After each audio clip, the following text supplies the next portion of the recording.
adik-adik, teman baik dari seluruh penjuru Indonesia ini pastinya Ya. ada di sini nih malam hari ini. Oke, selamat malam. Assalamualaikum warahmatullahi wabarakatuh. Kita panjatkan puji syukur karena malam hari ini kita diberi kesehatan, kekuatan, sehingga kita bisa berbincang-bincang pada malam hari ini. Oke, Kak Rika. Oke, baik. Terima kasih Bang Yuda untuk sapaannya. Coba Bang Yuda biar lebih setir lagi, agak munduran Bang Yuda. Oke, udah gimana Kak Rika? Nah, dah cakep nih Bang. Ya. Ya. Oke, selanjutnya ini adalah presentasi dari Bang Yuda. Silakan disimak dengan baik ya untuk teman-teman semuanya.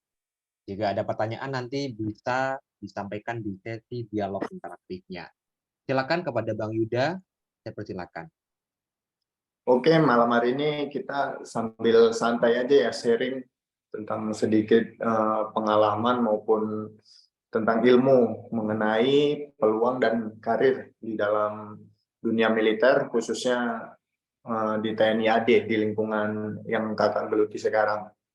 Nah, untuk malam hari ini mungkin sekilas informasi aja untuk adik-adik sekalian tentang dunia militer. Jadi Kakak mungkin untuk adik-adik sekalian kan bukan yang anggota atau apa, nanti kalian pasti kalau udah jadi anggota masuk bergabung dalam Angkatan Darat, pasti kalian nanti lebih tahu lagi, lebih paham lagi segala-segalanya.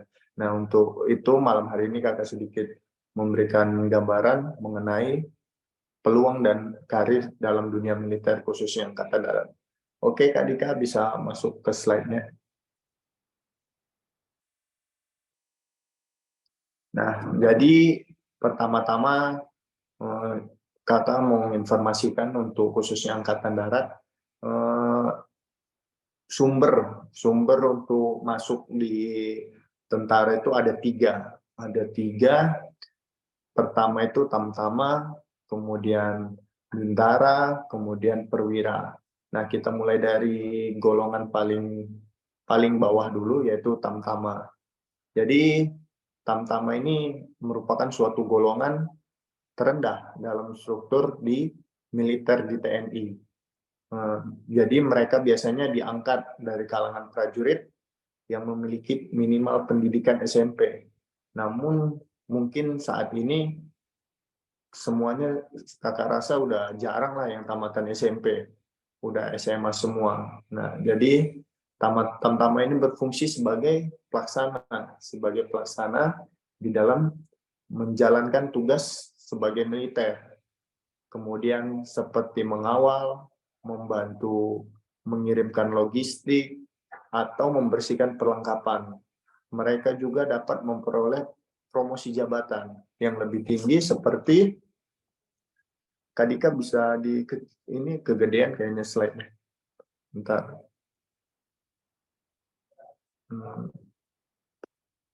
Nah, ya cukup. Nah, mereka dapat promosi ke jabatan yang lebih tinggi atau naik pangkat. Naik pangkat seperti Bintara maupun Perwira. Jadi mereka itu untuk pangkat pertama biasanya di Tamtama itu menjadi prajurit 2 atau Prada. Prajurit 2 atau Prada. Kemudian naik ke satu tingkat lebih tinggi yaitu prajurit 1.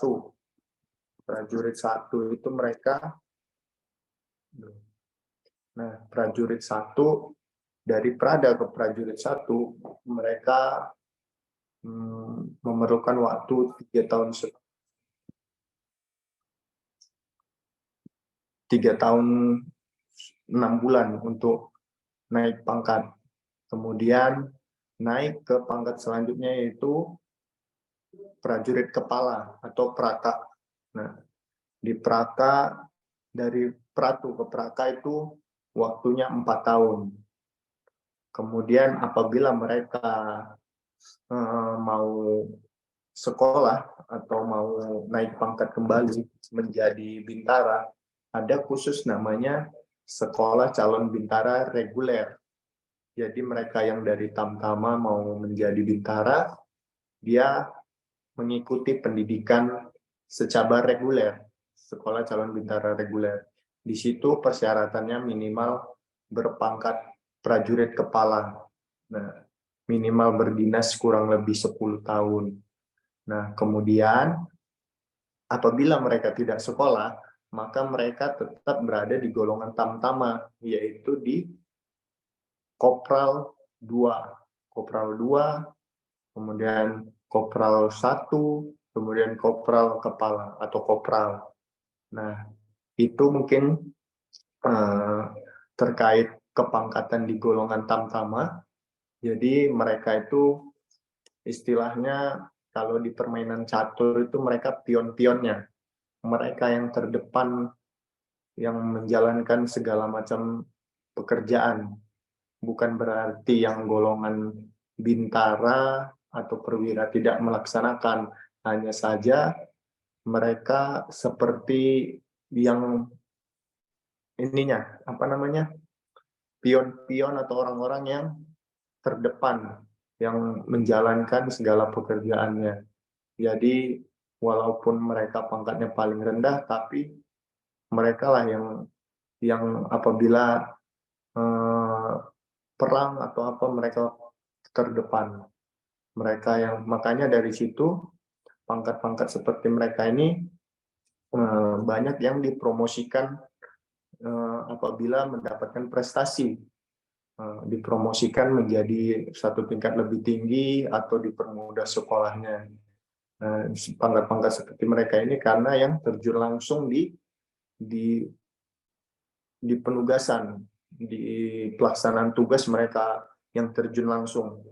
Jadi apabila ada suatu prestasi dalam suatu tugas, itu bukan kehebatan dari seorang komandan atau seorang bintaranya, tetapi prajurit-prajuritnya lah yang yang hebat. Komandannya hanya sebagai penanggung jawab dan yang memberikan perintah begitu. Kemudian untuk golongan tamtama ini mereka juga dibekali beberapa kemampuan. Contoh, begitu mereka selesai dari pendidikan sekolah calon tamtama, mereka akan dibagi ke masing-masing kecabangan juga. Jadi di Angkatan Darat ini ada beberapa kecabangan, yaitu infanteri, kemudian kavaleri, ada terbagi tiga cabang. Tiga cabang itu Satpur, Banpur, kemudian Banmin. Satpur itu ada dua kecabangan, yaitu infanteri, kemudian kavaleri. Nah, infanteri ini yaitu yang prajurit-prajurit memiliki spesifikasi kemampuan berperang jarak dekat maupun jarak jauh. Nah, untuk kavaleri ini kemampuannya dia memiliki kemampuan untuk mengendarai kuda, kemudian memiliki senjata berupa rampur yaitu tank. Nah, itu Satpur, kemudian masuk di golongan Banpur atau bantuan tempur. Di situ ada beberapa kecabangan yaitu artileri medan, artileri pertahanan udara, kemudian ada Zeni, ada CPN atau Korps Penerbang Angkatan Darat, kemudian ada Zeni tadi udah ya, apalagi ada beberapa lagi, kemudian masuk di Banmin ada POM atau PM, ada CPL, Korps Peralatan, ada Korps Perbekalan atau Bekam, ada Korps Azen, bagian administrasi di Angkatan Darat, kemudian Korps Keuangan, bagian Angkatan Darat, kemudian Korps Hukum, banyak lagi. Kalau Banmin lebih banyak lagi kecabangannya. Nah, jadi di masing-masing di Angkatan Darat itu masing-masing ada kecabangannya. Jadi setelah mereka biasa namanya pendidikan pertama atau Dikma, yaitu secata, nah mereka setelah lulus dari situ, setelah mengikuti pendidikan selama kurang lebih 5 bulan, mereka lanjut ke sekolah kecabangan itu. dipilih berdasarkan sesuai dari pesi, dari hasil pesi mereka. Jadi diarahkan dari pesinya cocoknya kemana prajurit-prajurit ini. Nah, di situ nanti mereka akan dibagi sesuai kecabangannya, kemudian mengikuti pendidikan kecabangan di masing-masing kecabangan yang sudah ditentukan, yang sudah dipilih oleh ditentukan oleh Angkatan Darat. Kemudian mereka setelah itu pendidikan kurang lebih 5 bulan, barulah mereka disebar, dimasukkan ke penempatan satuan-satuan sesuai dengan skep jabatannya. Skep jabatannya di mana. Jadi kita di tentara ini nggak bisa milih mau pengen dinas di mana, pengen dinas di situ, pengen itu. Jadi segala sesuatunya sudah berdasarkan atas perintah. Jadi kita ngikuti perintahnya mau di mana, udah kita ikutin. Nah, jadi kemudian mereka udah penempatan, nanti masuk ke batalion juga mereka tidak langsung ujuk-ujuk langsung ikut kegiatan apa segala macam. Nah, mereka juga melaksanakan orientasi yang namanya kayak masa orientasi gitulah, berapa bulan di batalion menyesuaikan kegiatan dan melihat kemampuan mereka. Jadi di batalion juga mereka tetap dibina, tetap diperhatikan bidang dia sesuai kecabangannya apa, unggul di mana, jadi disesuaikan nanti untuk skep jabatannya di mana nanti. Cocoknya apakah cocok jadi di kompi senapan sebagai tabakpan atau tamtama penembak depan, tamtama penembak senapan, tabakpan. Ya. Nanti di situ setelah orientasi barulah mereka masuk ke peleton-peleton. Seperti kakak ini jabatannya sebagai danton kan, ada beberapa anggota kakak juga tamtama, bintara, campur gitu. Kemudian tamtama ini juga mereka tidak selalu dianggap mereka kurang apa ya. Justru yang tamtama ini yang lebih menguasain karena mereka yang terjun langsung ke pekerjaan-pekerjaan tugas-tugas yang diperintahkan. Jadi beberapa tamtama senior ini justru lebih handal dia. Begitu. Mungkin sekian aja untuk kita bahas tentang golongan tamtama. Kita masuk ke golongan bintara. Nah, bintara. Kita masuk di golongan bintara. Kemudian untuk masuk ke golongan bintara ini ada 2 sumber. Yang pertama tadi dari yang tadinya dari tamtama, kemudian sekolah bintara, dia melalui proses yang namanya sekolah di pangkat praka, kemudian mengikuti sekolah calon bintara reguler. Nah, itu mereka yang sudah dari organik mau naik pangkat. Kemudian sumbernya yang kedua yaitu dari penerimaan secaba perwira karir. Prajurit karir atau secaba PK sering disingkatkan. Nah, secaba PK ini biasa untuk penerimaannya setahun sekali untuk penerimaannya. Kemudian kakak ulangi kembali, untuk yang tamtama itu biasanya setahun 2 kali untuk penerimaan tamtama. Untuk penerimaan bintara ini tadi udah kakak jelaskan dari sebelumnya, yaitu ada 2 sumber. Yang pertama dari secaba reguler, yaitu dari prajurit tamtama yang menuju ke bintara, kemudian dari yang benar-benar dari sipil dari awal mau masuk tentara yang pangkatnya langsung bintara. Nah, di sini mereka mengikuti seleksi penerimaan masuk tentara angkatan darat biasa, secaba PK. Nah, setelah itu nanti mereka setelah dinyatakan lulus akan mengikuti pendidikan yang namanya secaba PK. Setelah itu kurang lebih pendidikannya 5 bulan. 5 bulan, 5 atau 6 bulan.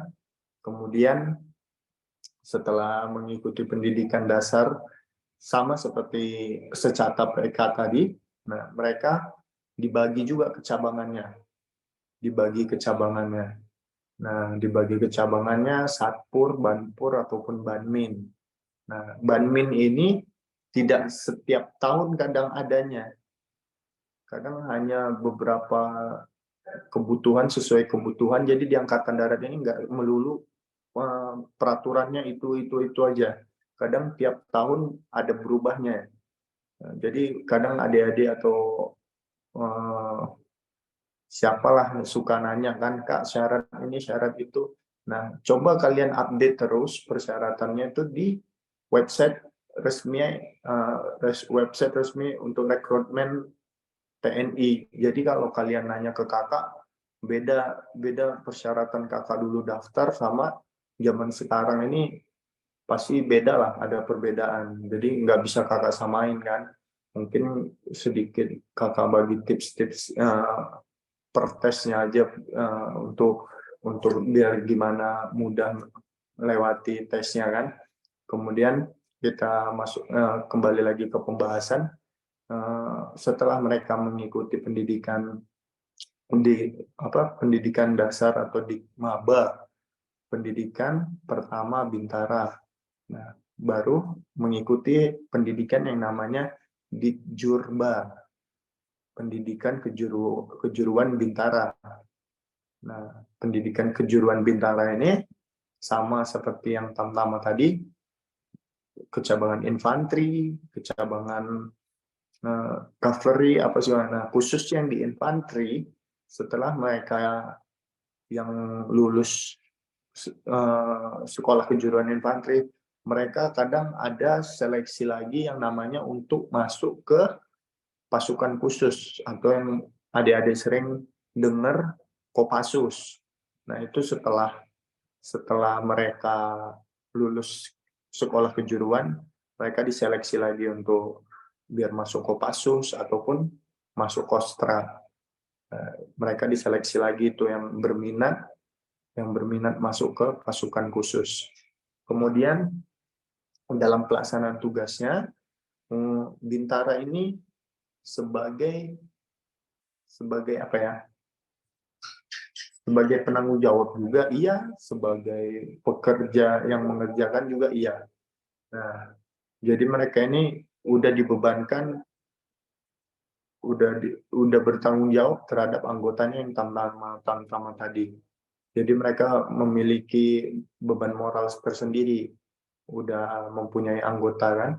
Nah, kemudian kembali lagi, Bintara ini tingkat menengah dalam struktur di Angkatan Darat, dalam TNI. Mereka biasanya diangkat dari kalangan Tamtama, itu tadi yang dari REK, kemudian memiliki pendidikan minimal SMA atau sederajat. Bintara kemudian bertanggung jawab atas pelaksanaan tugas operasional di lapangan dan berfungsi sebagai penghubung antara atasan dan bawahan. Nah, itu dia bedanya sama Tamtama tadi kan. Kalau Tamtama tadi karena unsur paling bawah, dia yang mengerjakan. Oke, kemudian itu aja. Untuk kepangkatannya, Serda, Sertu, Serka, Serma, kemudian Pelda, Peltu. Nah, itu untuk kepangkatan dalam Bintara. Oke, next kita lanjut ke perwira. Nah, perwira ini banyak dia sumbernya. Ada dari Akmil, ada dari Sepapeka, ada dari reguler yang dari Bintara tadi mau ke perwira, namanya Secaparek, kemudian dari PSDP penerbangan. Nah, perwira ini tingkatan paling tinggi dalam struktur di TNI. Biasanya diangkat dari kalangan bintara yang telah memiliki pendidikan, yang dari secaparek tadi, kemudian dari sarjana perwira, kemudian memiliki tanggung jawab karena dia yang mengambil keputusan. Di situ titik beratnya. Apabila keputusannya itu salah, maka berimbas kepada anggota-anggotanya. Kemudian melaksanakan perencanaan terhadap tugas-tugas yang akan dilaksanakan, kemudian pengawasan, tugas operasional, kemudian mereka juga bertanggung jawab atas pengembangan karir dan pelatihan bagi bawahan mereka. Jadi kita bertanggung jawab karena kita yang memperhatikan anggota kita, cocoknya dia kemana, pelatihan apa yang sesuai untuk anggota-anggota kita.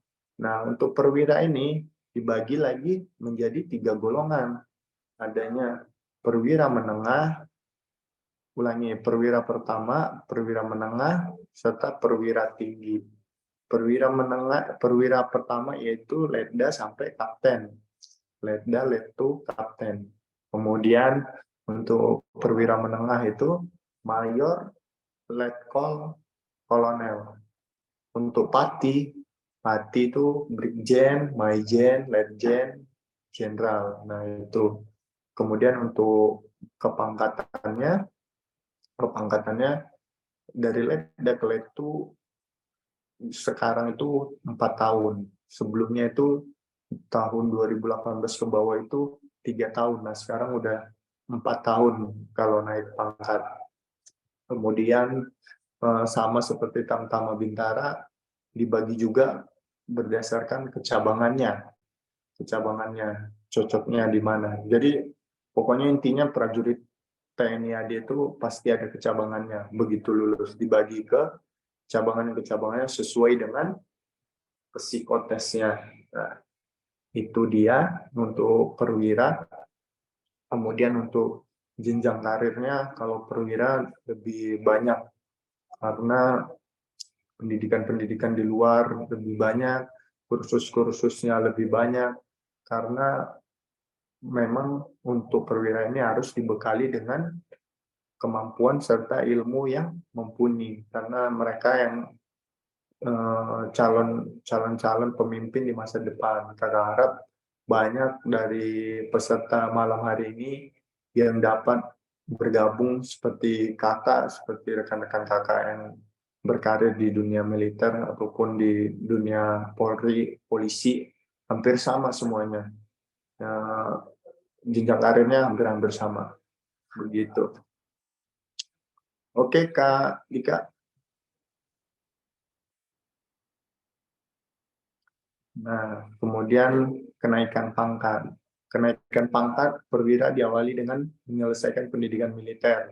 Pendidikan militer bagi calon perwira TNI AD meliputi itu tadi akmil, sekolah secapa maupun PAPK maupun PSDP. PSDP itu penerbang dia. Kemudian setelah menyelesaikan pendidikan militer, seorang perwira TNI AD memulai karirnya di TNI AD. Masa kerja menjadi faktor penting dalam menentukan kenaikan pangkat. Jadi, semakin lama masa kerja, semakin besar kesempatan untuk kenaikan pangkat. Maksudnya di sini ada hal-hal tertentu yang membuat kita tidak dinaikkan pangkatnya. Contoh kita melakukan pelanggaran disiplin. Pelanggaran disiplin dapat menghambat karir kita di militer ini. Kepangkatan apa aja, tidak hanya perwira, tamtama, bintara, perwira, apabila melaksanakan namanya pelanggaran disiplin, pasti ada sanksi berupa sanksi administrasi, yaitu penundaan pangkat. Kemudian, selama masa kerja, seorang perwira akan dinilai kerjanya oleh atasan. Jadi atasan kita juga memperhatikan kinerja kita. Kinerja yang baik dapat menjadi faktor penting dalam menentukan kenaikan pangkat. Nah, benar. Jadi apabila kita sudah berpangkat, ini kakak, pengalaman kakak melihat senior-senior kakak perhatikan untuk pangkat seperti kakak ini, pangkat pertama, perwira pertama ini, dia masih normatif. kenaikan pangkatnya masih menyesuaikan ini. Contoh 3-4 tahun pasti naik letu, dari letu ke kapten 5 tahun itu udah normatif. Hanya saja yang tadi kakak katakan sebelumnya, apabila terjadi pelanggaran maka terjadi penundaan pangkat. Nah itu dia. Next Kak Dika.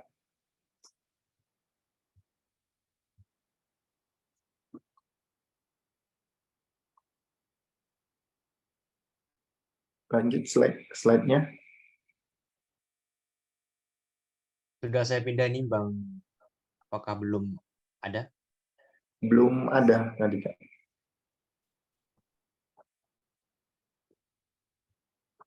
Sudah Bang Yuda, coba dicek. Oh iya. Kemudian seorang perwira TNI AD juga harus mengikuti pelatihan lanjutan seperti kursus-kursus, seminar, dan pelatihan-pelatihan lainnya. Pelatihan-pelatihan tersebut berguna untuk meningkatkan kemampuan, pengetahuan, dan keterampilan. Kemudian sebagai penunjang untuk melaksanakan tugas-tugas kita sehari-hari. Contoh seperti kakak sebagai danton kompi bantuan. Kompi bantuan itu memegang senjata khusus. Senjata khusus contohnya kayak meriam lintas lengkung. Jadi harus memiliki kursus yang namanya SUSPA, kursus perwira senjata bantuan. Jadi di situ kita mempelajari tentang mekanisme cara menggunakan senjata bantuan tersebut. Kemudian setiap kenaikan pangkat itu salah satu contoh aja ya. Kemudian setiap kenaikan pangkat perwira umumnya diawali dengan tes kenaikan pangkat. Nah, yang diikuti oleh para calon perwira yang melalui tes persyaratan. Tes kenaikan pangkat meliputi tes tertulis, tes psikologi, tes kesehatan, dan tes wawancara. Betul, apabila kita mau naik pangkat, ada namanya UKP, uji kenaikan pangkat. Nah, di situ dilihat kemampuan kita, apakah layak kita naik pangkat atau tidak. Kemudian setelah dinyatakan lulus dan mendapatkan kenaikan pangkat, seorang perwira akan dilantik secara resmi oleh atasan sebagai tanda naik pangkat. Jadi normalnya itu kalau di Angkatan Darat itu setahun itu ada gelombang atau ada namanya pembagian kenaikan pangkat. Yang pertama itu di 1 April biasanya naik pangkat, kemudian 1 Oktober juga untuk yang pangkat-pangkat tertentu yang naiknya tanggal 1 Oktober begitu. Next kali Kak.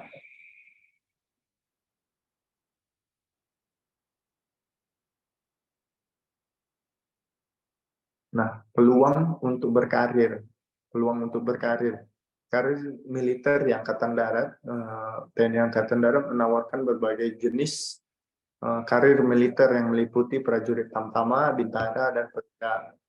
Di TNI AD, kita dapat menjadi bagian dari satuan tempur, satuan logistik, satuan intelijen, satuan kesehatan, dan satuan teknologi informasi dan komunikasi.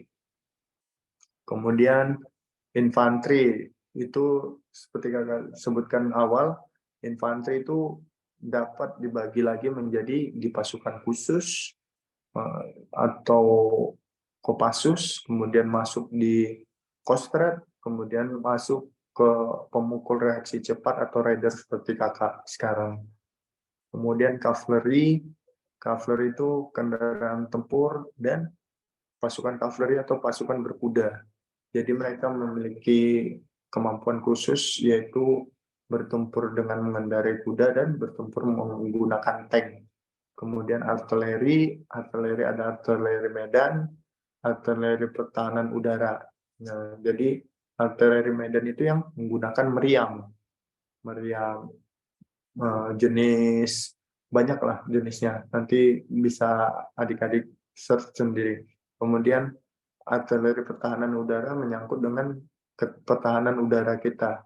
Jadi apabila ada penyusup masuk melalui udara, di situ kita udah mengantisipasi yang kecabangan Arhanud ini artileri pertahanan udara. Begitu.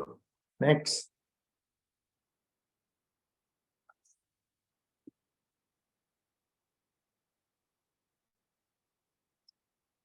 Nah, kuliah dulu menjadi prajurit karir. Nah, ini yang kakak sebutkan tadi, sumber yang namanya KPK. Kuliah bagaimana bila kita sudah terlanjur kuliah, kemudian baru tertarik masuk dunia militer, masih ada jalan. Masih ada jalan, yaitu mendaftar sebagai prajurit karir, sekolah perwira prajurit karir. Jenjang karirnya dalam militer yang diperuntukkan bagi mereka yang telah lulus kuliah diploma ataupun sarjana. Jadi SPAPK ini ada dua sumber juga. Yang pertama sumber apa namanya lulusan sarjana umum, kemudian ada yang khusus tenaga kesehatan. Nah, kemudian daftar PK. Persyaratan mengikuti seleksi masuk sekolah perwira PK sesuai dengan bidang terkait. Misalnya untuk tenaga kesehatan, persyaratan yang diminta antara lain usia maksimal 26 tahun. Kemudian bagi lulusan D3 30 tahun, bagi S1 dan 32 bagi S1 profesi. Dan masih banyak lagi persyaratan lain untuk mengikuti seleksi tentunya. Sama seperti pendaftaran tentara pada umumnya seleksinya. Hanya saja mereka memiliki syarat khusus yaitu sudah sarjana. Begitu. Next.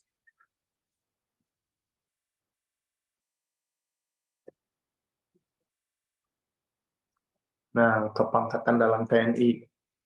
Kepangkatan dalam TNI yang itu pertama dari golongan paling bawah itu yaitu prajurit 2. Itu yang lagi tenaran sekarang kan Baradae, itu sama kayak prajurit 2. Nah, prajurit 1, kemudian prajurit kepala. Kemudian masuk ke kopral 2, kopral 1, kopral kepala.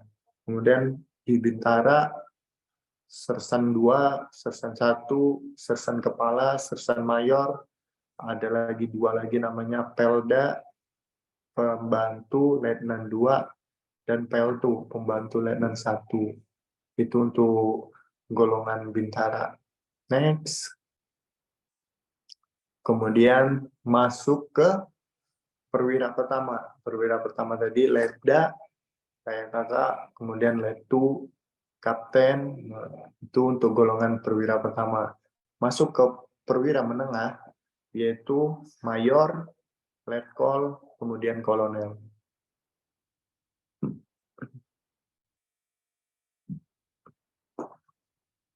Kemudian masuk ke golongan paling tinggi dalam struktur TNI, yaitu Brigadir Jenderal atau Brigjen, Mayor Jenderal, Maijen, Letnan Jenderal, Letjen, kemudian Jenderal. Nah, kalau udah perwira tinggi ini, dia tidak memakai embel-embel kecabangan lagi. Udah tidak ada kolonel infanteri, letkol infanteri, apa dia udah Brigjen TNI, udah nggak ada kecabangannya lagi. Begitu. Next.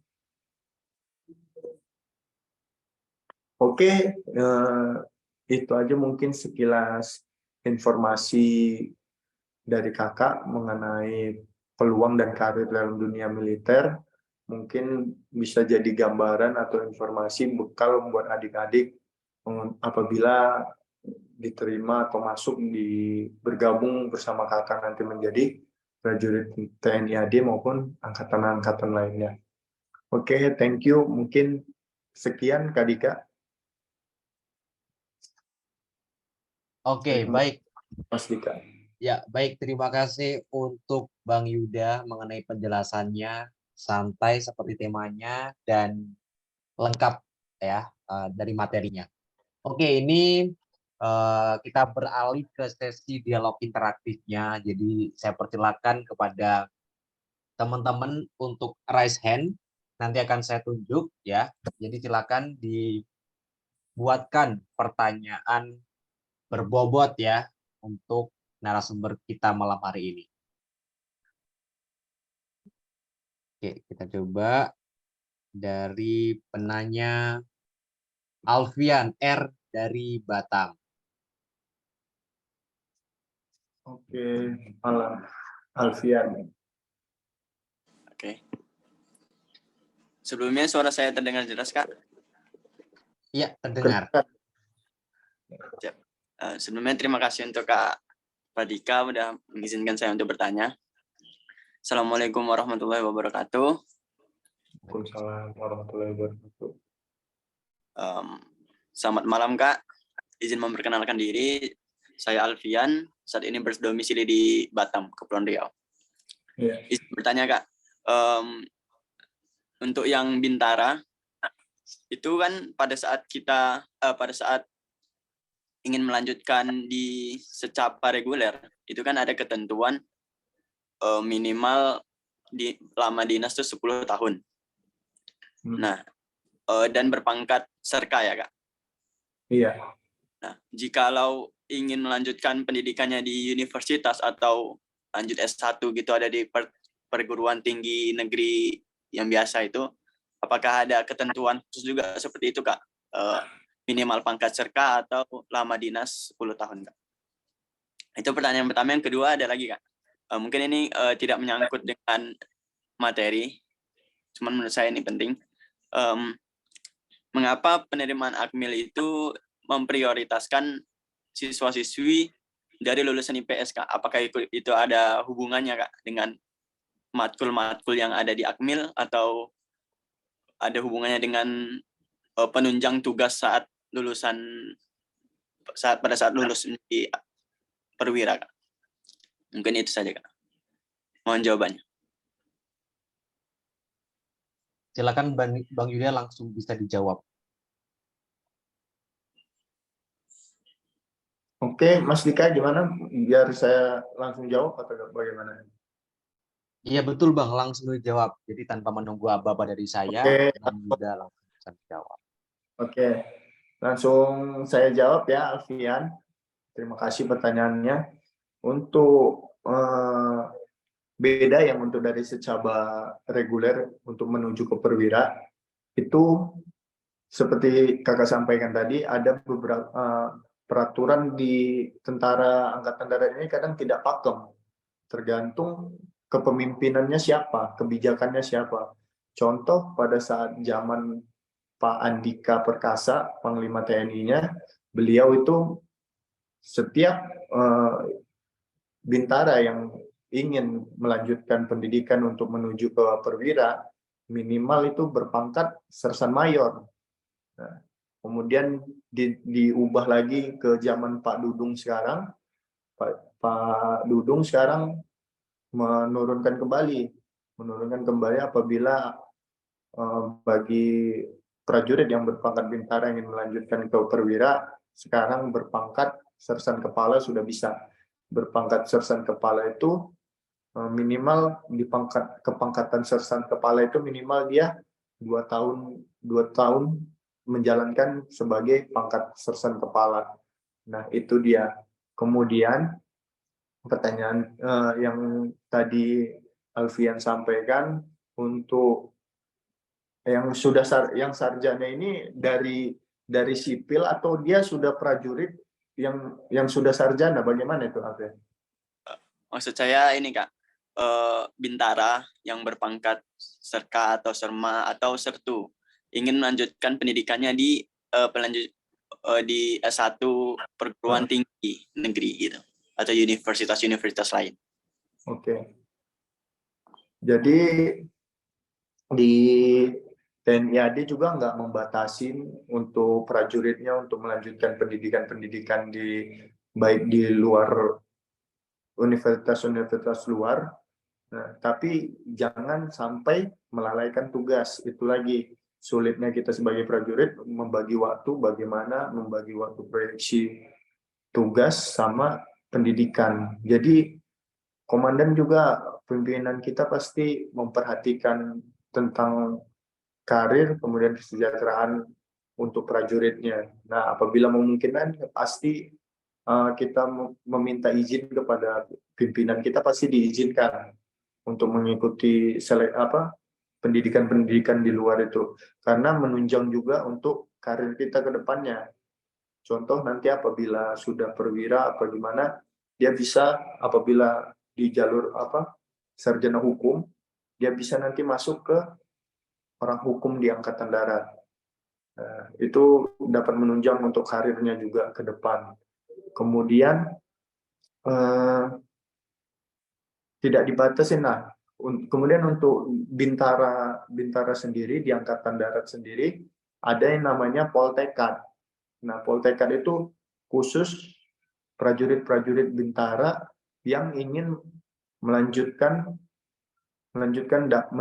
kalau kakak nggak salah itu dapat titel setara D3, dia diploma 3.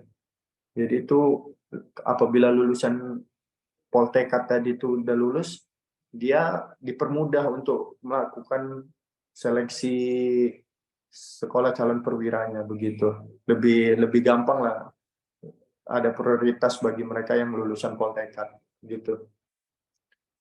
Kemudian pertanyaan kedua tadi mengenai mengapa Akmil prioritasnya IPA ya? IPA atau IPS tadi? Kakak IPA ya? Setahu kakak IPA yang prioritas. Nah, setahu kakak memang kenapa ya? Mungkin beranggapan dari Akmil ini untuk ilmu dari IPA itu kan kayaknya ilmu pasti ya, ilmu hitung-hitungan gitu. Kemudian untuk IPS juga tidak setiap tahun tidak ada. Karena apa? Karena IPS itu menyangkut dengan kecabangan bantuan administrasi terkait administrasi yang berkenaan langsung terkait kayak surat menyurat apa segala macam, itu kan yang IPS. Maka tidak yang IPS ini jarang tidak setiap tahun adanya dibuka pendaftaran untuk adik-adik yang SMA-nya IPS begitu. Mungkin ada lagi, Alfian?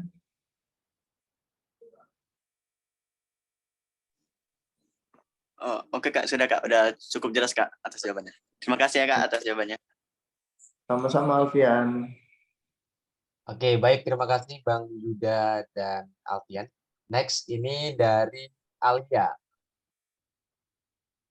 Ya.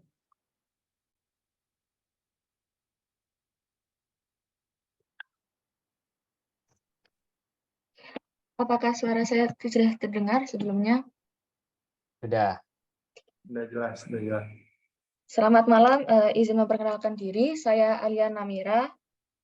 Untuk saat ini kan kurikulum kan sudah berbeda ya. Seperti di sekolah saya, jurusan itu sudah tidak IPA IPS lagi, namun sudah dibagi menjadi 3 seperti MIPA Teknik, MIPA Kesehatan, dan Sosial Hukum. Nah, seperti yang kakak tadi bilang, katanya Akmil itu memprioritaskan IPA. Nah, lebih baik saya mengambil apa ya Kak, IPA Kesehatan atau Teknik, karena 2 ini IPA cuman berbeda gitu. Apa yang lebih dominan untuk Akmil yang bagus itu apa ya Kak? Terima kasih. Oke, itu aja ya pertanyaannya, Alia. Iya Kak. Oke, kakak jawab ya. Untuk sekarang ini kakak kurang paham ya gimana kurikulum di sekolah-sekolah ya. Hanya saja mungkin prioritaskan yang jurusan yang berkaitan dengan teknik, karena di situ banyak yang teman-teman kakak juga di situ tahun-tahun sebelum yang jadi adik-adik kakak kebanyakan di situ diambil. Kenapa kakak kurang tahu kenapa Akmil prioritaskannya ke situ ya, begitu. Kemudian untuk calon taruni untuk adik-adik baru ada itu waktu kakak kan sempat di stop itu beberapa tahun, 3 tahun atau 2 tahun. Nah, kemudian beberapa tahun ini ada lagi pembukaan untuk taruni begitu. Mungkin Alia mau minat jadi taruni ke depan. Iya Kak, saya sedikit banyak berminat menjadi Akmil dan Taruni, namun saya bingung untuk jurusannya karena di sekolah saya kan jurusannya dibagi. IPA dibagi menjadi 2. Nah, untuk yang dominan menjadi Taruni itu yang mana? Antara MIPA kesehatan atau teknik, itu kan saya masih bingung ya. Seperti itu. Mungkin yang lebih umumnya itu kan sepengetahuan kakak IPA ini ya, teknik ya. Kayak seperti menyangkut lebih umum lah dia. Kalau kesehatan kan menyangkut dengan biologi mungkin apa segala macam. Itu khusus tenaga kesehatannya aja mungkin. Kalau apa IPA kesehatan gitu kan. Baik, Kak. Terima kasih. Oke, baik. Terima kasih ya, Alia. Next selanjutnya ini dari Farhan.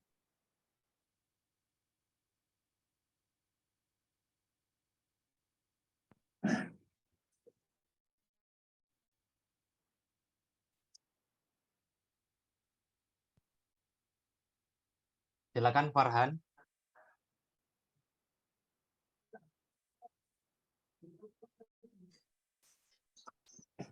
Cek, udah kedengeran nggak?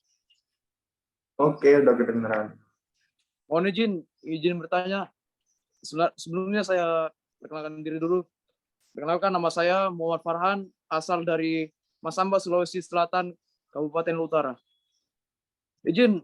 Mungkin pertanyaan saya tentang mengenai tes untuk menjadi seorang taruna akademi militer, Kak. Yang saya tanyakan itu tentang tes fisikonya. Fisikonya tuh kayak gimana ya, Kak? Bisa dijelaskan? Oke, baik. Terima kasih pertanyaan Farhan. Kakak jawab. Jadi ada 2 tes khusus di seleksi angkatan Akmil. Yang pertama itu ada namanya psikotes tertulis. Psikotes tertulis itu psikotes pada umumnya lah, kayak hitungan koran, menggambar, menjawab soal gambar terusan, mengarang, ada namanya menggambar itu yang menyambung-nyambung, cocoknya gambar kotak itu jadi apa gitu-gitu.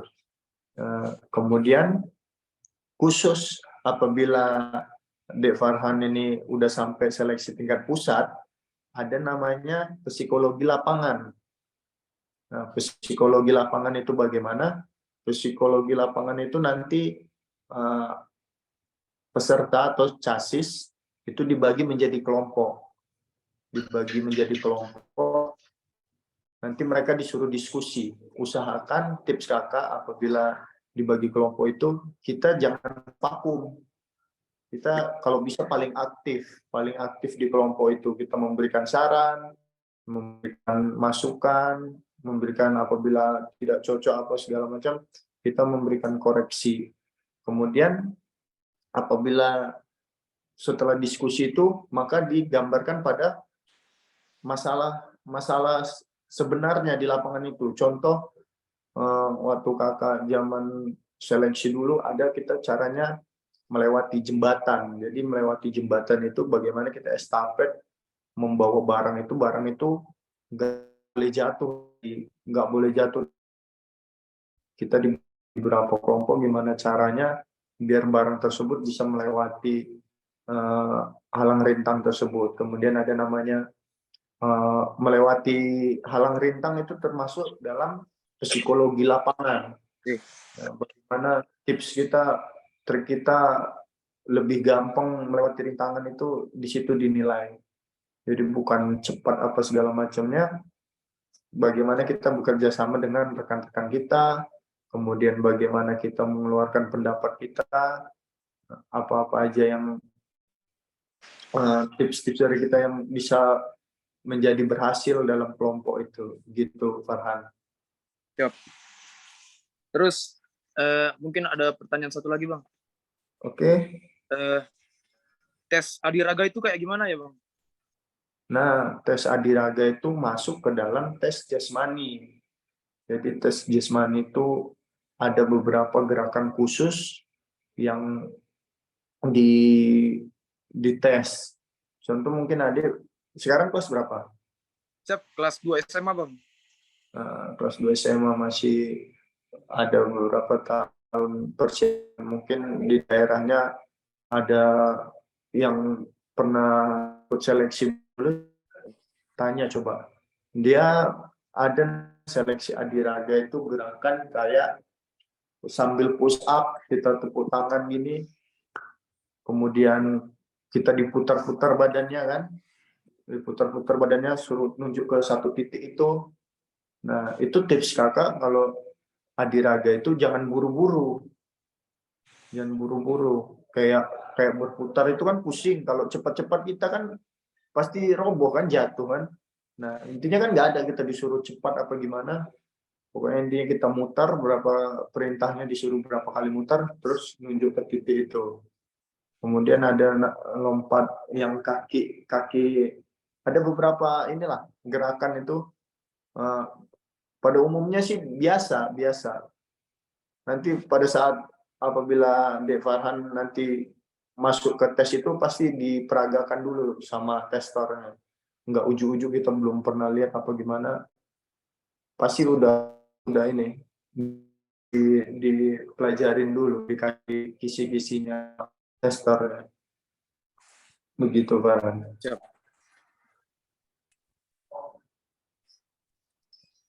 Siap, mungkin Ada- itu saja. Oke. Siap, terima kasih Bang. Ya, sama-sama, Dek. Mudah-mudahan lulus ya. Amin. Oke, next selanjutnya ini dari Asi. Nah, ini silakan.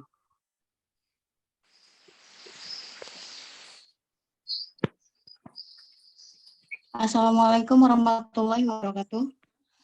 Waalaikumsalam warahmatullahi wabarakatuh.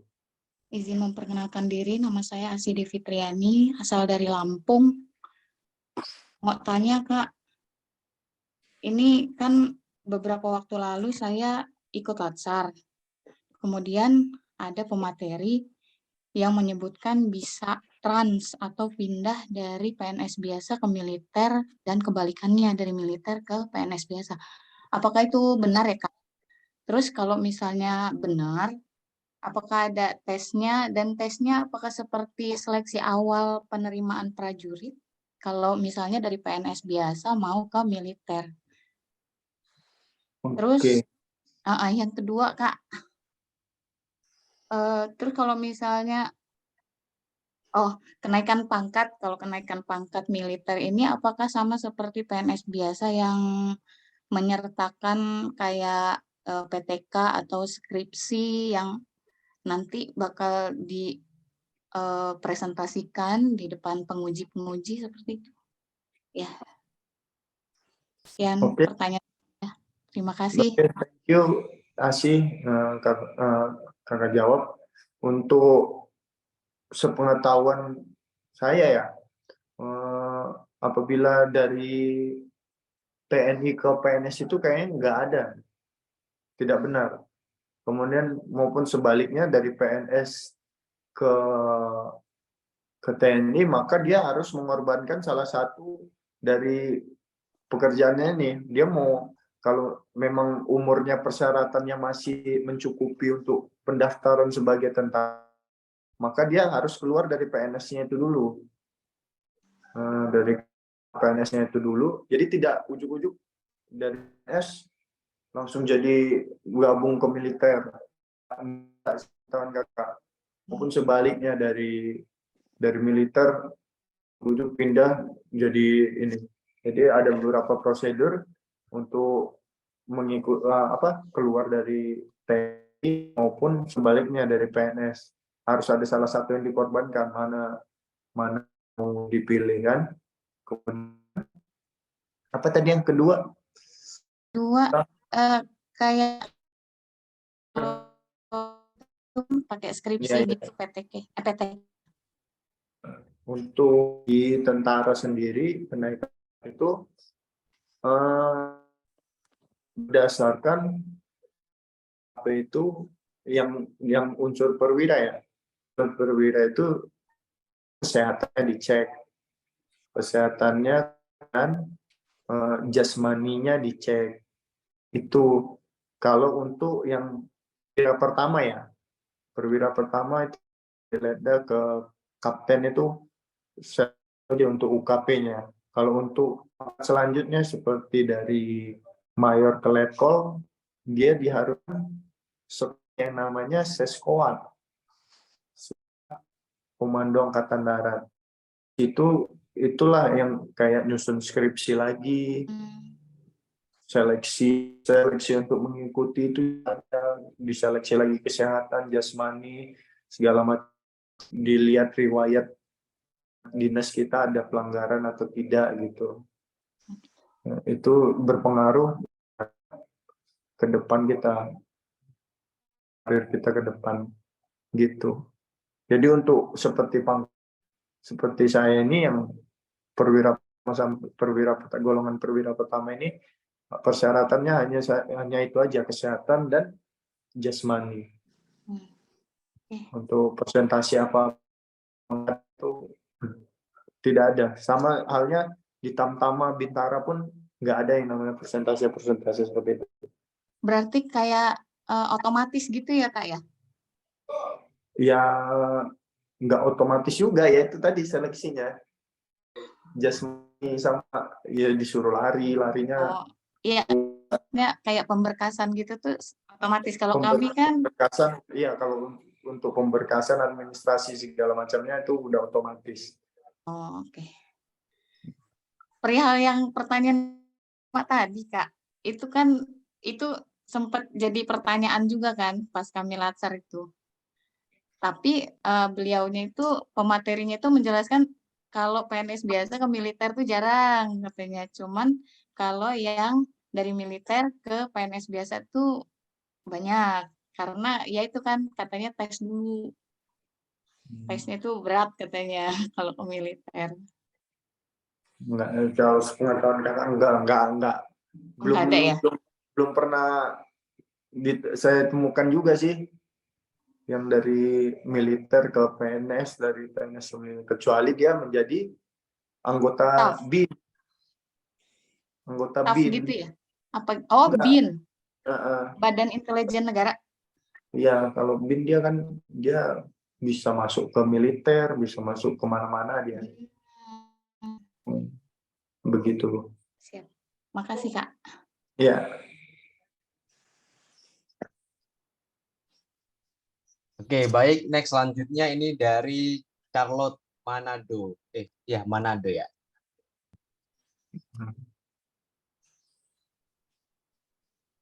Nggak ada suaranya. Iya, sebentar ini, Pak. Ya. Silakan, Charlotte. Tes. Izin Bang, apakah terdengar? Oke. Selamat malam, izin memperkenalkan diri. Nama saya Charlotte Adiana, asal Manado. Izin bertanya Bang, untuk Iya. yang korps penerbang tadi, apakah sistem pemilihannya hampir sama dengan Matra Laut? Kayak kita habis praspa dulu, baru dipilih kita bisa masuk penerbang atau tidak. Lalu pendidikannya juga setelah praspa, atau bisa sejak kita masuk Taruna langsung oke kita masuk di penerbangnya gitu Bang. Juga apakah harus korps tertentu kayak artileri, misalnya kalau penerbang tuh harus artileri, kalau misalnya saya infanteri nanti mau masuk penerbang harus pindah ke artileri gitu Bang. Terus yang kedua kan untuk yang exchange student-nya, apakah itu ada syarat tertentu misalnya harus punya skor TOEFL minimal atau IELTS gitu Bang. Itu Untuk aja Bang. pertanyaan kedua boleh diulang nggak, Carlo? Yang kedua tuh untuk yang exchange student itu Bang, yang habis dari pendidikan 3 bulan itu kan ada beberapa taruna yang dikirim ke luar negeri untuk belajar di sana. Nah, apakah persyaratannya itu Mas punya TOEFL atau IELTS gitu dengan skor minimal gitu atau gimana Bang? Oke. Kakak langsung jawab ya. Untuk pertanyaan pertama tadi Mas tentang penerbangan ya. Penerbangan. Jadi penerbangan ini kalau khusus di Angkatan Darat ada yang namanya penerbang Angkatan Darat. penerbang angkatan darat ini dia tidak seperti yang di angkatan udara. Dia bisa, kalau di angkatan udara dia bisa ngendarain pesawat angkut yang besar, kemudian pesawat tempur. Nah, kalau untuk khusus penerbang angkatan darat ini khusus dia mengawaki helikopter. Jadi khusus heli dia. Mungkin beda mekanisme pendidikannya apa kursusnya. Kemudian di penerbangan angkatan darat ini helinya juga kan ada namanya heli angkut dan heli tempur. Heli tempur ini kayak seperti Super Puma, Apache, nah itu yang heli tempur. Kemudian heli-heli sisanya kan hanya untuk heli angkut. Nah, bagaimana penjurusannya ke sana? Kalau di Akmil itu memang ada namanya Korps Penerbang Angkatan Darat. Jadi begitu dari tingkat 1 nanti orang tim dari penerbat ini, kecabangan penerbang Angkatan Darat ini datang ke Akmil khusus menyeleksi taruna-taruna yang berkompetensi ikut lanjut di masuk di Korps CPN ini, Korps Penerbat. Nah, nanti di situ ada seleksi khususnya. Memang paling awal seleksi kecabangan itu karena dia harus memiliki khusus. Contoh kemampuan khususnya, kesehatannya ada kesehatan khususnya, mereka bagaimana beradaptasi di bawah tekanan udara yang tidak memungkinkan. Nah, di situ dites. Kemudian akademiknya mereka lebih diutamakan. Akademik, persyaratan lainnya lah, ada khususnya mereka juga. Kemudian ada juga namanya PSDP. PSDP itu yang dari kuliah maupun dari seperti kakak dari lulusan SMA dia mau daftar tentara. Jadi PSDP itu dia dikasih masa ikatan dinas 10 tahun. Dalam 10 tahun itu dia mau lanjut jadi tentara atau mau keluar bisa. Jadi tidak seperti yang prajurit lainnya yang dari Akmil maupun dari SIPAPK. Nah, jadi mereka ada di tertulis kontraknya berapa tahun, kalau mau lanjut, kalau enggak udah stop gitu. Itu mungkin. Kalau dari kecabangan lain mau masuk, contoh dari cavalry atau artileri, dari infanteri mau ke penerbat, dari cavalry mau ke penerbat nggak bisa. Karena dari awal memang khusus kecabangannya penerbat aja dari awal gitu. Kemudian kakak jawab untuk pertanyaan kedua, masalah pertukaran pelajar itu yang ke luar negeri ya. Nah, di tahun kakak di tahun kakak nggak ada adik kakak. Adik kakak itu dia pertukaran ke Jepang. Jadi pada saat tingkat 1, kalau dipilihnya berdasarkan apa, mungkin dilihat dari kembali lagi akademik, kemudian sikap kepribadiannya dan kemampuan bahasa Inggrisnya. Nah, memang ada beberapa tim seleksi juga dari angkatan darat, khususnya yang beberapa tahun terakhir ini yang masuk ke dipilih untuk pertukaran siswa begitu dari programnya Prabowo, Kemenhan. Jadi timnya dari Kemenhan langsung milih yang langsung nyeleksi ke Akmilnya milih. Jadi untuk persyaratannya gimana? Kakak juga kurang paham ya untuk seberapa apa gimana. Intinya ya lebih yang dipilih itu ya pasti yang lebih menonjol daripada rekan-rekan yang lainnya. Begitu. Mungkin itu aja, Carlo. Izin bertanya lagi, Bang. Iya. Kalau yang misalnya kan, yang kita tuh pendidikannya di luar, kesempatan untuk menjadi lulusan terbaik, karena kan kita pendidikan di Indonesia gitu, Bang. Jadi kayak mungkin standarnya beda sama teman-teman yang pendidikannya di Indonesia gitu.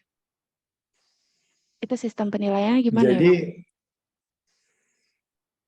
Jadi khusus yang pendidikan keluar, dia begitu tingkat 1 selesai, dia langsung pindah pendidikannya ke luar negeri. Jadi nggak ngikuti kurikulum di Indonesia lagi. Jadi penilaiannya dia juga bersaingnya nggak sama Indonesia lagi, sama yang tentara di asal dia pendidikan. Nah, jadi ya untuk meraih terbaiknya nanti di Indonesia, kemungkinan dia nggak dapat. Jadi begitu rekan-rekannya yang di Indonesia lulusan Praspa, dia biasanya itu yang pendidikan di luar itu lebih lama. Jadi begitu dia rekan-rekannya Praspa, dia balik dulu ke Indonesia, dia Praspa. Setelah Praspa dia balik lagi ke ini, ke tempat pendidikannya yang awal tadi. Kemudian lulus dia Berarti kayak dapat double degree gitu, Bang. double apa? Kayak dapat double degree gitu. Iya, tetap dari dapat ini apa namanya? Ada catatan khusus lah bagi dia yang lulusan dari luar negeri. Gitu.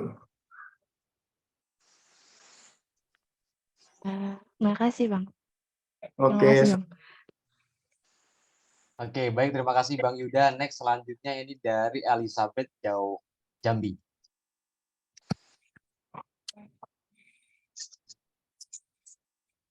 Bang Yuda mau minum dulu Bang atau bagaimana begitu Bang?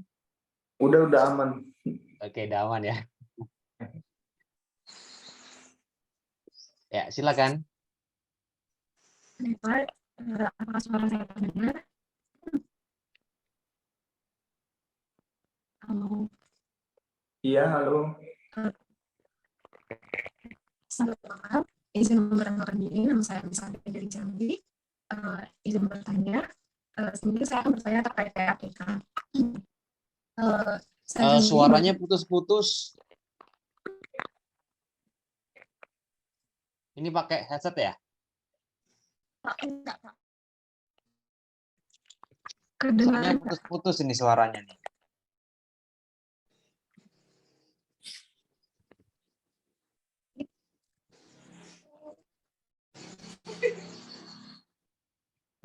Kedengaran enggak? Masih putus-putus. Masih putus-putus.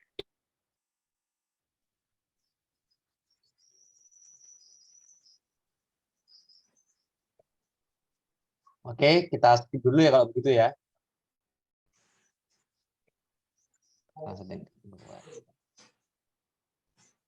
Bentar, coba. Oke, next selanjutnya ini dari Lukman Hanif, Papua. Wah, ini dari Papua nih. Jam berapa di sana ya? Papua, jam berapa di Papua nih? Jam 11. Jam 11. Ini kebetulan juga Bang Hanif ini juga kemarin dinas di Papua. Ya, silakan ini Lukman.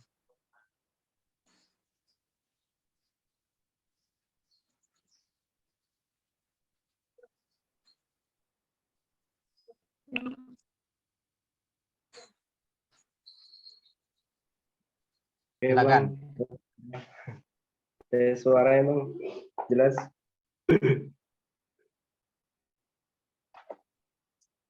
Halo. Iya, jelas. Iya Kak. Bismillah. Assalamualaikum warahmatullahi wabarakatuh. Selamat malam. Salam sejahtera.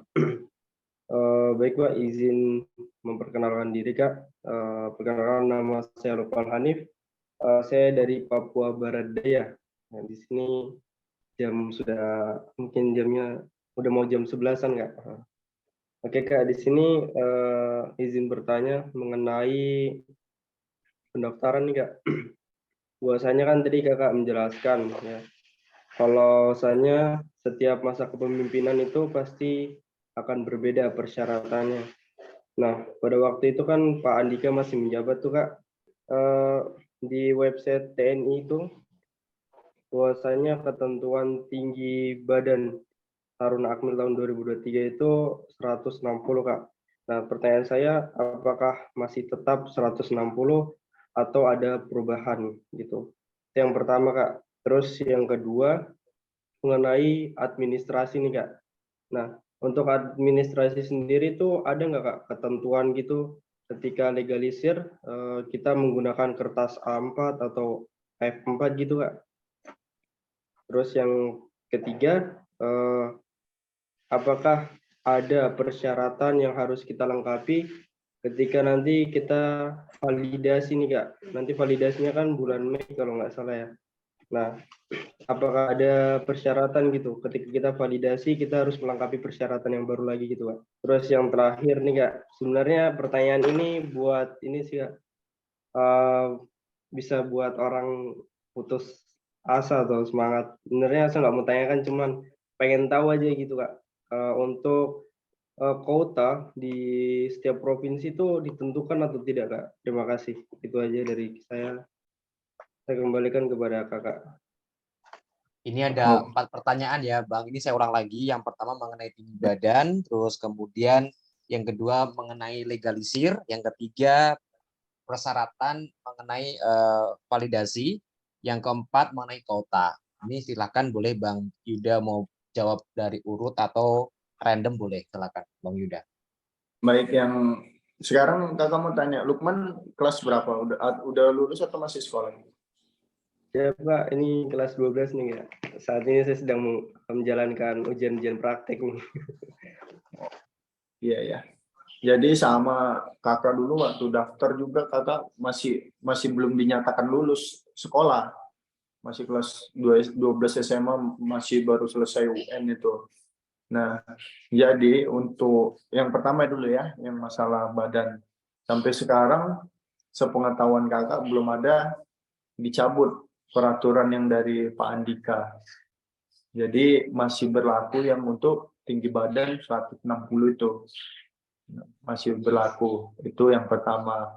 Kemudian yang kedua tadi, masalah apakah ada persyaratan khusus tentang administrasi harus kertas apa-apa ya.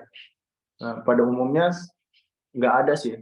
Yang apa kakak biasanya juga fotokopi ya, nggak ada kakak request harus kertas A4, harus kertas apa.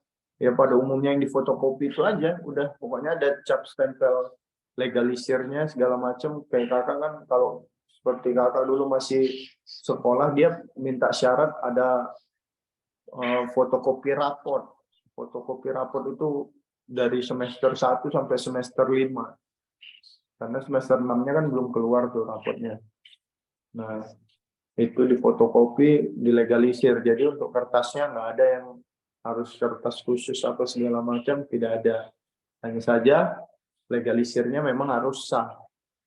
Kemudian yang ketiga mengenai apa tadi?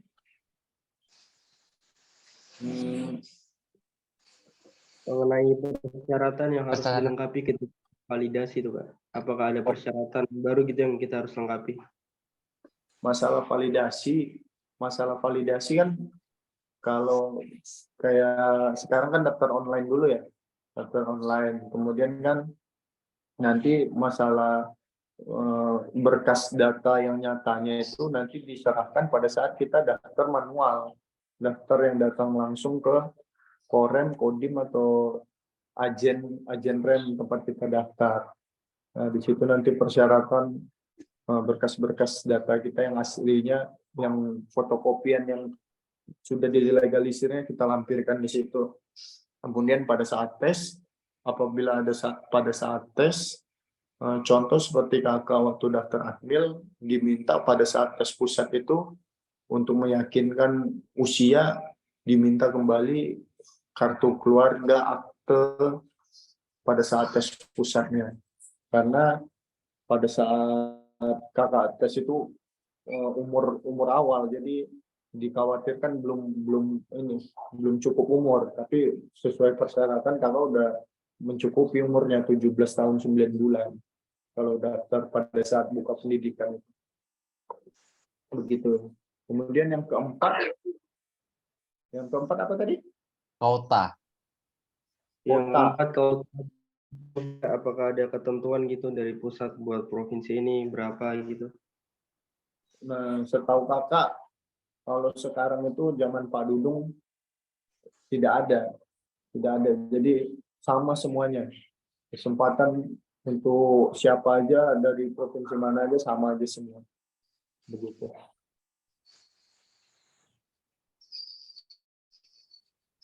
Intinya kita jangan takut lah, jangan takut bersaing. Kita bekali diri kita sendiri, percaya sama diri kita sendiri. Nggak usah kita pikirin orang lain, kita bekalin diri kita sendiri aja. Gitu. Ya Pak. Yang terakhir nih Kak, mengenai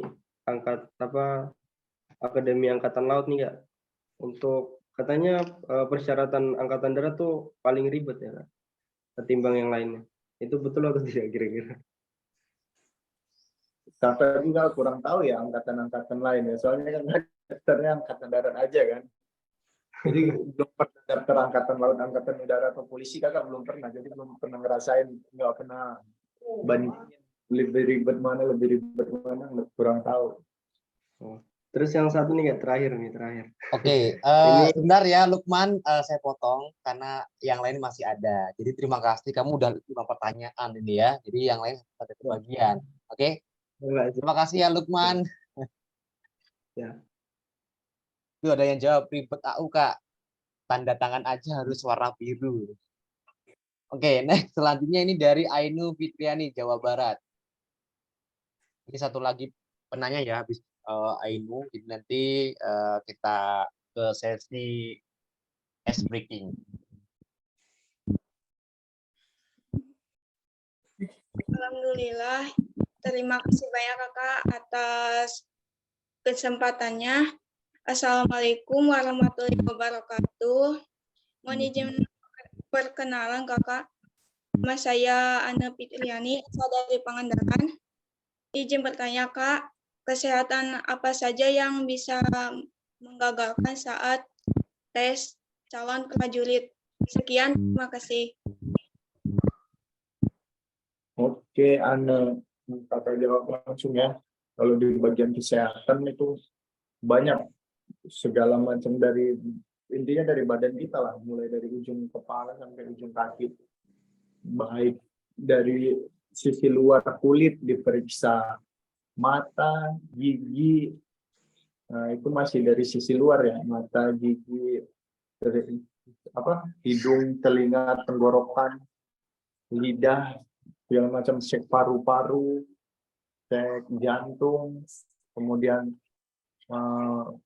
mohon maaf kalau yang bagian organ dalam ada namanya ambeien, cek varikokel untuk yang laki-laki, kalau yang untuk wanitanya kakak kurang tahu ya apa aja.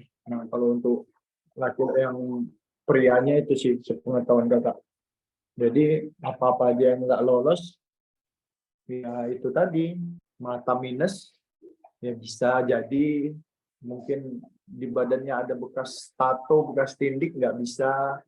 Yang pemeriksaan kulit mau ada bekas luka, bekas jahitan lebar itu juga nggak boleh.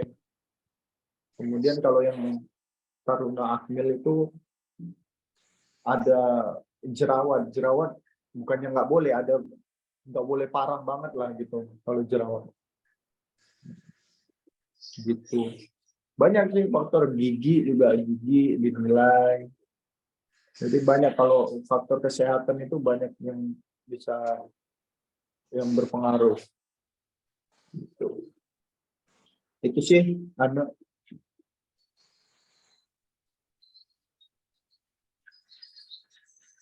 Oke, baik. Terima kasih. Next, selanjutnya ini dari yang terakhir ini ya. Dari Favorita Siregar, Medan. Satu marga.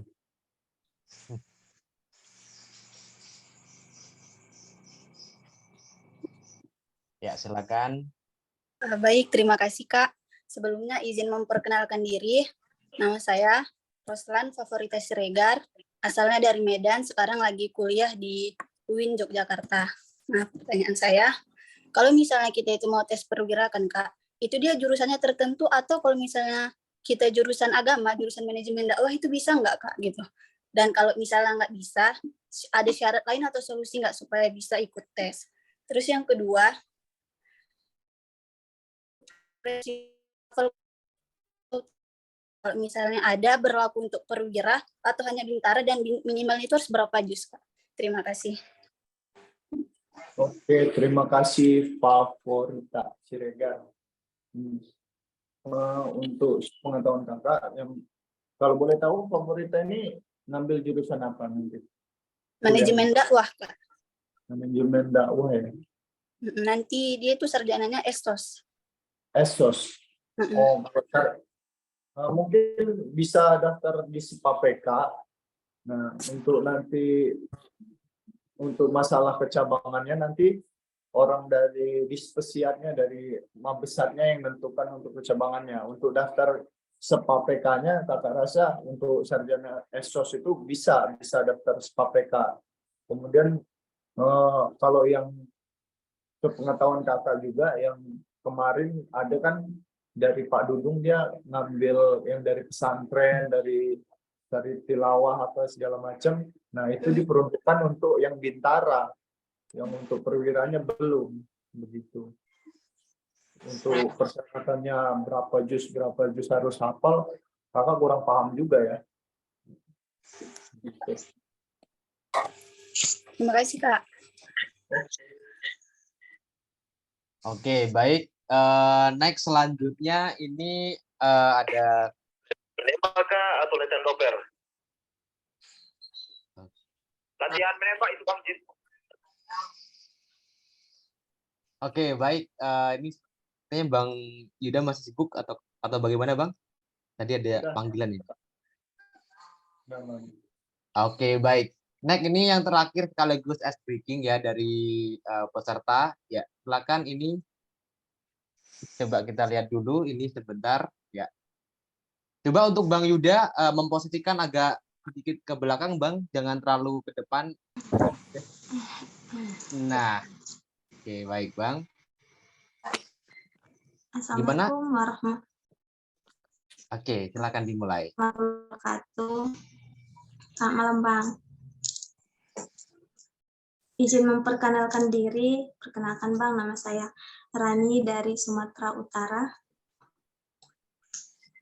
Saya ingin bertanya sama Abang.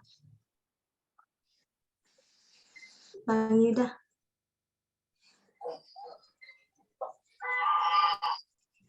Bang Yuda. Ya.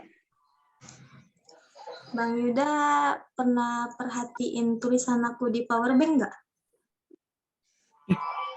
Tulisan powerbank? Iya. Nggak tahu apa tuh. Ya beginilah aku, Bang, yang selalu Abang nggak perhatikan, tapi aku selalu ada di saat Abang lemah. Asik. Bang Yuda. Iya.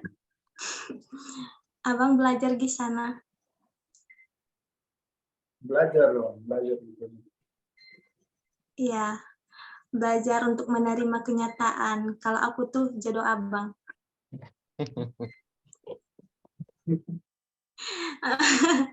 Bang, sekali lagi. Abang tahu kan gravitasi? Iya. Nah, kan gravitasi kan menarik ke bumi. Terus kok aku malah tertarik sama Abang? Ada. Ada. Gimana Bang Yuda? Mau dibalas atau gimana nih, Bang? Saya nggak pinter kumpul. Gimana ya? Balas, Kak. Bingung mau balasnya apa. Oke. Mungkin pesan buat ini satu peserta ini, Bang, mungkin pesan Bang buat si siapa nih ya, si Rani nih, Bang. Pesannya baik-baik di sana, sehat selalu, belajar, biar bisa banggain kedua orang tuanya. Gitu aja. Sekalian biar bisa jadi usir apa? Kalau masalah urusan jodoh segala macam apa biar Tuhan yang Ngatur. Amin. Ya kalau bisa ya sama abang juga nggak apa-apa. Bang, jadi orang dingin, Bang. Nggak. Jadi dingin Bang. Kuat, Bang. Kuat, Bang. Jadi Persib katanya bang. Jadi Bintara. Bang, abang tahu kepanjangan Bintara nggak? apa itu Bintara? Bini tentara. Jadi bini tentara. Enggak. Canda bang. Canda bang. Iya. Thank you. Siapa tadi namanya? Rani ya? Rani. Iya bang. Rani. Dari Mandailing. Mandailing Natal. Abang tahu nggak? Oke. Nah, aku bentar. Aku mau nanya serius. Oke, ini serius ya pertanyaan. Ini pertanyaan. Pertanyaan serius. Oke, ya gimana Rani? Kan gini kan bang, kalau misalnya dari S1 keperawatan gitu, nah terus nantinya ngambil nurse dulu atau gimana? Terus akreditas sekolahnya harus A atau B atau nggak boleh swasta gitu? Kalau mau jadi apa nih? Mau daftar perwira karir. Perwira karir bisa dari perawat juga ada, setahu Bapak. Dan nggak dilihat harus akreditas apa, setahu Bapak harus apa namanya? Sarjana apa namanya kalau perawat? S1 keperawatan. Escape. Escape. Bisa. Terus akreditas sekolahnya harus B. Minimal.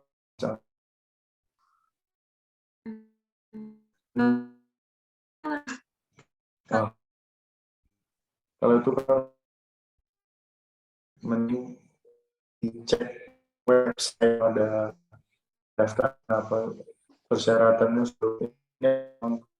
Ke situ kita kan searching di Google kapan apa update lah tentang informasinya. Karena kalau kakak arahin kakak kasih info yang lalu-lalu udah nggak update lagi. Soalnya sekarang kan ini beda peraturan kan setiap tahunnya. Yeah. Oke, baik, udah selesai ini ya Rani. Terima kasih untuk pertanyaannya yang serius tadi ya. Terima kasih sudah bikin Bang Yuda senyum-senyum sendiri. Semoga nanti mimpi indah ya Bang Yuda ya. Coba mimpi indah bang. Aduh. Oke, baik, kita ke sesi penutup ya ini ya. Bentar, saya pin coba Bang Yuda. Oke, untuk sesi dialog interaktif sudah selesai dan saatnya kita beralih ke sesi penutup. Sebelum saya tutup ini akan ada sedikit ya closing statement dari narasumber kita kepada Kak Yuda. Saya persilakan. Oke, terima kasih Mas Dika yang udah berikan waktu kesempatan malam hari ini untuk closing atau penutup kata-kata. Yuda agak munduran, jadi biar nggak terlalu. Oke. Nah, ini kan lebih pas. Oke. Jadi ada beberapa sedikit kata-kata motivasi buat adik-adik yang malam hari ini bisa bergabung dalam diskusi ngobrol santai ini. Kakak pesan pada kalian jangan apa ya? Jangan terlalu kita pikirin orang lain. Jangan kita motivasi diri kita sendiri aja. Motivasi diri kita, bekali diri kita. Jangan pikirkan orang lain kayak wah si ini anaknya si ini orang kaya, si ini bapaknya siapa. Jangan kita berpendapat kayak gitu karena kakak sendiri ngalamin siapa anak orang tua, tetap maksudnya bukan anak orang pejabat segala macam. Nah, tapi kakak bisa buktikan kalau kakak bisa bersaing sama rekan-rekan kakak yang lainnya. Kemudian seperti moto kakak dari awal, jadilah kita berguna di mana aja. Jadi berguna buat siapa aja. Bukan berarti kita sok paling sibuk juga, enggak. Tapi usahakan kita jangan menyusahkan orang lain. Itu aja sih. Itu aja mungkin Kak Dika, kata-kata penutup. Oke, baik. Terima kasih untuk Bang Yuda, tenaga, pikirannya, sharing, dan waktunya malam hari ini. Dan saya berharap semoga Bang Yuda nanti bisa semakin baik karirnya di dunia militer dan tentunya bisa diundang kembali di webinar komplit tahun depan dengan nuansa dan mungkin topik yang berbeda lagi. Terima kasih Bang Yuda. Saya berharap ini menjadi momentum yang luar biasa dari Bang Yuda kepada kita semuanya, sehingga ilmu yang dari Bang Yuda tadi sampaikan bisa kita kolaborasikan atau mungkin kita terapkan dalam kehidupan sehari-hari. Dan terima kasih juga kepada seluruh peserta yang masih bertahan 123. Kalian luar biasa, kalian hebat karena kalian adalah calon-calon pemuda-pemudi yang tentunya masih haus akan informasi dan ilmu dari narasumber. Mungkin dari saya jika ada kata-kata yang kurang berkenan dan mungkin perbuatan yang kurang berkenan, saya mohon maaf dan mewakili tim yang bertugas. Terima kasih dan sampai berjumpa lagi di episode minggu depan nanti. Ada dari Lidda Raffi yang merupakan lulusan dari Akmil 2020 dan junior dari Bang Yuda ini ya. Mohon doanya semoga lancar Bang Yuda. Oke, terima kasih semuanya. Mari kita berfoto terlebih dahulu dan saya akhiri. Wassalamualaikum warahmatullahi wabarakatuh. Waalaikumsalam warahmatullahi wabarakatuh. Waalaikumsalam warahmatullahi wabarakatuh. Ya, ini kita foto terlebih dahulu ya Bang Yuda ya. Bang Yuda agak munduran sedikit ya. Oke. Ini khusus Bang Yuda, silakan untuk berfoto gaya formal. Oke. Ya, gaya formal ya Bang ya. Oke, 1 2 3. Oke. Berganti gaya setengah formal Bang, agak sedikit senyum. Ya, ini senyum lebar tuh Bang. Oke. 1 2 3. Oke. Sekarang gaya bebas Bang Yuda. Oke ya. 1 2 3. Oke, sekarang bersama dengan seluruh peserta. Ya, silakan dinyalakan teman-teman untuk ininya kameranya karena kita akan berfoto bersama dengan narasumber. Oke. Ya, 1 2 3. Oke, sekarang ada gaya apa gitu Bang Yuda yang mungkin bisa peserta ikuti untuk difoto Bang? Salam komando. Oke, salam komando gaya tangan mengepal ini ya Bang ya. Tangan kanan Bang ya.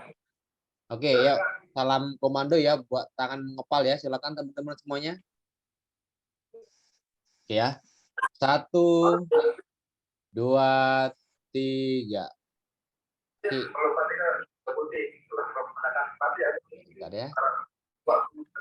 Oke, cukup sekian webinar pada malam hari ini. Terima kasih untuk teman-teman semuanya dan terkhusus untuk Bang Yuda, terima kasih. Selamat bertugas dan menikmati hari-hari seperti biasanya. Ada pesan lagi Bang Yuda sebelum saya tutup? Bang Yuda, mic-nya masih belum bisa. Tetap semangat buat adik-adik semuanya. Jangan menyerah. Oke, baik ya. Tetap semangat dan jangan menyerah dari Bang Yuda ya. Oke, Bang Yuda terima kasih. Sampai jumpa di lain waktu. Ayo kita beri tepuk tangan kepada Bang Yuda ya sebagai apresiasi juga.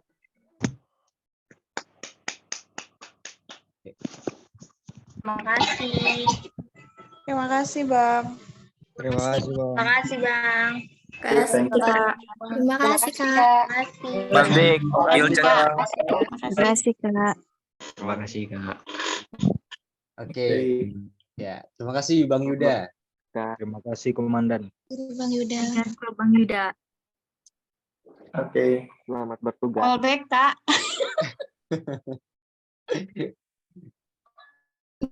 Callback ya. Gilcan mana Gilcan? Gilesan Angkat nggak aku ada. dulu, Oh, Kak. ini Bang Yuda masih ada kegiatan nggak atau lagi santai begitu Bang malam hari ini?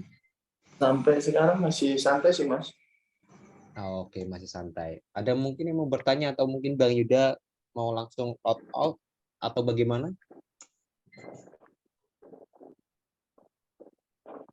Bang Yuda kapan bisa jalan? Kalau misalnya boleh, Mas Dika mau nanya. Masih bisa nanya nggak, Kak? Oke, ya apa tuh? Izin ya kakak-kakak duluan. Mas, kemarin kebetulan saya daftar Akmil. Terus saya gugur karena ada titik yang di kuping itu. Mas, Ada apa? yang tanda Tindik. yang tanda tindik itu katanya bisa menggugurkan. Kenapa ya Kak, kalau boleh tahu? Kalau di One TNI kayaknya nggak apa-apa kalau ditindik dah. Bukan Kak, yang di bagian atasnya itu, yang tindik bukan Oh, di daun telinganya, iya. tapi di bagian ini ya, kayak katanya karena nggak normal gitu. Mungkin iya sih, kalau kita ngobrol aja sekarang ya, nggak usah paruan. Jadi apa ya, di seleksi itu dia memang bukan mencari-cari kesalahan. Jadi apabila ada yang lebih bagus, kenapa yang bagus itu nggak dipilih? Nah, apabila ada kekurangan pasti diambil celahnya sama mereka buat iniin kita. Ya, soalnya kemarin tuh kan kan ada 3 tahap. Berkas, kesehatan, dan postur. Pada saat mau ditandatangani ke postur untuk lanjut ke postur dari kesehatan, itu langsung dinyatakan gugur, Kak. Karena salah satu panitia ngelihat ada bekas titik di bagian luarnya itu. Iya. Karena Kakak kurang paham juga kalau mekanismenya kalau soal One TNI ya. Jadi kurang tahu mekanismenya gimana kalau One TNI. Kalau laki-laki kakak bisa jawab, bisa lebih rinci. Kalau laki-laki nggak boleh atau tindik apa memang nggak boleh. Bang, kan izin menjawab, Bang. Terima kasih. Kalau Bang, kalau misalnya ada tindik dua itu memang nggak boleh. Oh iya ya. Kalau wanita, boleh. ya nggak boleh. Harus 1. Iya, kakak baru tahu tuh. Bang Yuda izin bertanya. Oke. Bang Yuda, apakah saat kita tes kesehatan ada bekas operasi, apakah menjadi suatu masalah atau tetap boleh diluluskan? Operasi apa kalau boleh tahu? Operasi varicocele, izin. Kalau varicocele masih bisa, masih ada tolerir. Terus saat pengisian RH kita jujur atau tidak jujur? Menjawabnya pernah operasi atau tidak? Sebutkan aja. Tidak jadi masalah ya, Bang? Nggak masalah. Ya, terima kasih, Bang. Bang, izin bertanya, Bang. Iya. Pengalaman yang paling berharga dalam Akmil di Abang itu apa ya? Ya. Jadi pengalaman yang berharga ya banyak, dari tingkat 1, dia tiap tingkatnya ada momennya tersendiri. Contohnya tuh apa, Bang? Sebutin satu aja, Bang. Oke, tingkat 1 ya masa-masa kita gabung angkatan kan, darat, laut, udara, polisi, paling berkesan. Di pendidikan 3 bulan pertama lebih inilah. Itu ya, Bang. Banyak yang nanya nih. Guys, Bang Yud. Iya. Abang dulu di Akmil masuk jurusan apa, Bang? Abang kalau kecabangannya Abang infanteri. Kalau kuliahnya Abang masuk di administrasi pertahanan. Itu matkulnya apa aja, Bang? Spill dong, Bang. Matkulnya Abang juga lupa juga, enggak ini. Kalau di Akmil itu materi-materi kuliahnya di nomor 2 kan. Yang penting kegiatan-kegiatan materi kemiliterannya itu tingkat 4 baru kayak fokus nyusun skripsi, bikin tugas akhir gitu. Kayak Oke. Jadi Bang. kalau Akmil ada nyusun tugas akhir juga. Gitu. Bang, izin bertanya, Bang. Iya. Untuk ya silakan duluan. Nanti satu ya guys, jangan buat. Kak, izin Maaf ya, bertanya Bang. dong. Iya. Untuk prestasi yang bisa membantu untuk pendaftaran agar mendapat nilai tambahan itu apa ya? Kayak tingkat kabupaten atau nasional atau gimana gitu yang bisa membantu? Biasanya kalau prestasi-prestasi gitu kan dia tergantung pimpinan ya, tergantung pimpinan yang melihat kita. Kira-kira dia kalau udah tingkat nasional mungkin jadi perhatian ke semua orang juga lah. Maksudnya ke pimpinan-pimpinan itu kan kalau udah tingkat nasional, misalnya jago main volley, jago karate apa segala macam, pasti ada nilai plusnya pada saat kita dijajarin atau disandingkan dengan orang lain, kita punya nilai sendiri yang nggak punya apa-apa kan. Kalau tingkat prof bisa ya Kak ya? Kayak mendapat nilai tambahan plus gitu. Bisa dilampirkan aja pada saat pendaftaran. Baik. Izin bertanya, Bang. Izin bertanya, Kak. Bang kacamata kenapa Bang ya masuknya Bang ya? Masuk ke Akmil. Kalau minus minimal 0,5 setahu Bang. Minimal segitu Bang. Banyak. Izin bertanya, Bang. Banyak teman-teman abang yang kayak minus itu dia saat sipilnya operasi lasik sih. Izin tanya, Bang. Izin bertanya, Bang. Menyambung dari pertanyaan kakaknya tadi, kan piagam ataupun sertifikat kan Bang katanya tadi tergantung dari pimpinan. Nah, ini sebenarnya agak insecure sih Bang, soalnya saya cuma punya sertifikat di dunia modeling, apakah boleh dilampirkan atau tidak? Sedikit insecure karena yang biasanya kan yang daftar tuh sertifikatnya volley, badminton dan yang lain, sedangkan saya di luar dari itu.